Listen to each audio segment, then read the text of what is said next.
big headline there being the fact that Azamati doing it again in Austin, 9-9-0 this time. What was that like? Yeah, I mean, it was pretty stressful just trying to get up there. We were a little late getting up there because you have to warm up at the football stadium. So it's a rolling schedule, it's not a set time schedule. So he barely got. We almost missed the race, honestly, because we were still doing some starts in the football stadium. And we got over there, he ran up the stairs and basically just jumped in the block. So maybe we just need to do that every time. I don't know. Create some panic, and maybe that helps him. But no, he executed well. He just keeps getting stronger, just more powerful. And then he's comfortable running there. Obviously, great weather, great conditions. So once he's had a PR there before. So, I mean, I guess it wasn't that shocking, but still to see that time was this early is good, and know we're on the right track. And we didn't run the final just to keep him healthy and make sure that we can keep his longevity throughout the rest of the season for collegiate track, and then obviously for the World Championships in July in Oregon. So just trying to make sure we don't run too much and just do too much during the collegiate season. That's our main goal right now, keep him healthy. You mentioned, that it's not his first time down there, and he's PR'd there before. When he gets down there, he owns like the top 6 best times in Division II history. Are there people already looking his way as soon as he steps off the bus? Oh yeah, I think they know who he is now. So I think that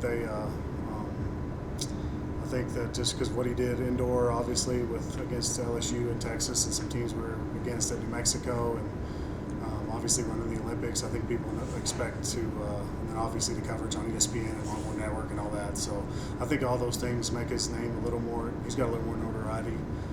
People know who he is in the warm-up area, and people recognize him as things like that. So I think that they know if he's in their heat for sure. And was it a personal choice to not run in the finals after running that 9-9-0 in the prelims? Yeah, it was a personal choice between me and him, just because of, number one, we knew it was going to be way windy Saturday, which none of the times were legal. And number two, we hit the legal mark with the wind and what he needed to do for conference, nationals, and world championships. So there's really nowhere to go. But, winning the Texas Relays doesn't mean a whole lot to him, and being the Texas Relays champion, he wants to make sure he's healthy for our team, the Lone Star Conference, NCAA D2, and then the World Championships. How'd you feel about the rest of the team? The rest of the team was awesome. I think Thursday night went really well. We had 2 400 hurdlers run well. Basson made the final. William was right out of the final, but he PR'd in the 400 hurdles. And then our distance crew did an outstanding job. Eleonora Kotabi won the Texas Relays in the steeplechase.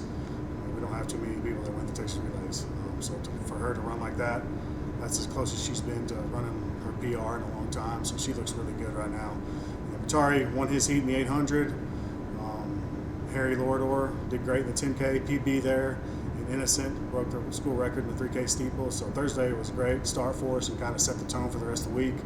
And then Leah Belfield, that was a school record. I went back and looked. I had the school record wrong on there. So she has the school record 11:52 in the 100. And then Dee and Alana, Jordan A. Scott, all my women's sprinters are running really well right now. I'm very proud of them.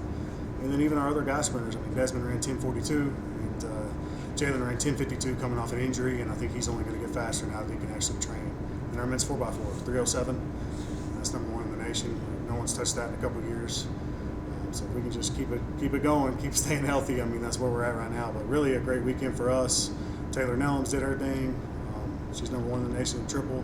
So a solid weekend. Obviously you want to see some good marks when you travel that far and spend all that money. So I'm glad that we were able to come back with some marks, and we ran really, really well this weekend and competed hard. And it's good to see WT up there with all the other schools in the country. And sprint medley, we got 3rd, so our guys got a medal there.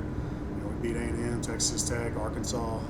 That's 2-2-4-8. So 200, 200, 400, 800. Atari kicked down about 5 guys there at the end there, so he saved us there. But it was fun for the athletes. It's a fun trip, and it's a great meet. They've been having that for like 95 years, so they know what they're doing there. It's a well-run meet. A little warm, but we like the warm weather, especially coming from here. You mentioned, running against all those big schools. What does that do not only for an idea of what they're looking at and helping them get better, but confidence-wise moving forward? Yeah, I think it just puts them in an environment where they're ready to compete against anybody, anywhere, and they're used to, we're at those indoor meets, it's the same setup, so we're against everybody. So not too big of a change, but definitely when you're in a final against those, it's a little different. But but just knowing that they can compete against whoever and have the confidence to beat the best is, and just having that experience of being in those big moments and in front of big crowds and big exposure. So it's good to have that under your belt. You're not scared of anything moving forward. Heading to Texas Tech this weekend, is the whole team going to travel, or did some people want to get rest? It'll probably be most of Texas Relays people will not compete, and then we still got some people that are going to be big contributors that are going to be competing Saturday. We'll have Hammer Friday night, and then we'll have everything else Saturday. So we'll still have a lot of our athletes competing, and hopefully we can get some good times from there.